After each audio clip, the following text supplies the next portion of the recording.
She's still out there somewhere where she doesn't have access to communication, and we got to get her. The family of Gabby Petito is holding out hope tonight as searches for the missing woman continue across the country.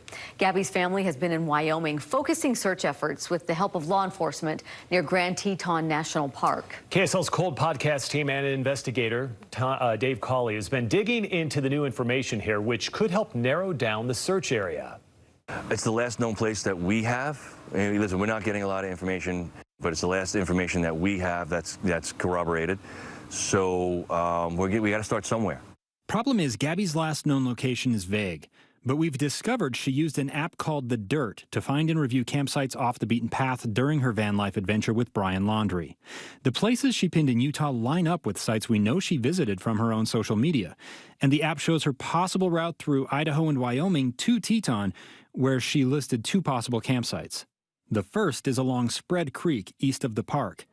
We are aware of potential sightings of Brian in this area sometime between August 26th and August 29th.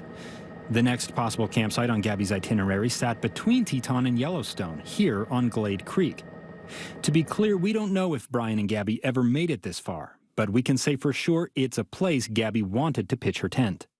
Today, TikTok and Twitter have been flooded with possible sightings of Brian in the Teton area, but are they legit?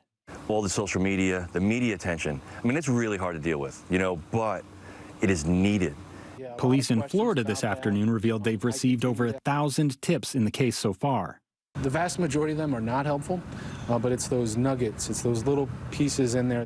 Not every sighting or viral video will prove to be valid. This is why Gabby's use of the Dyrt app is so important.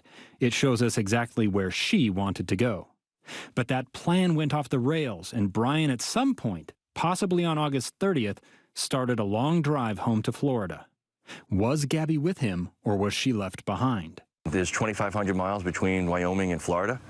So if we start now, it's less we have to do when we pinpoint a better location. That's how we look at it. Is what if we get lucky and we don't need Brian anymore? We find her, right now.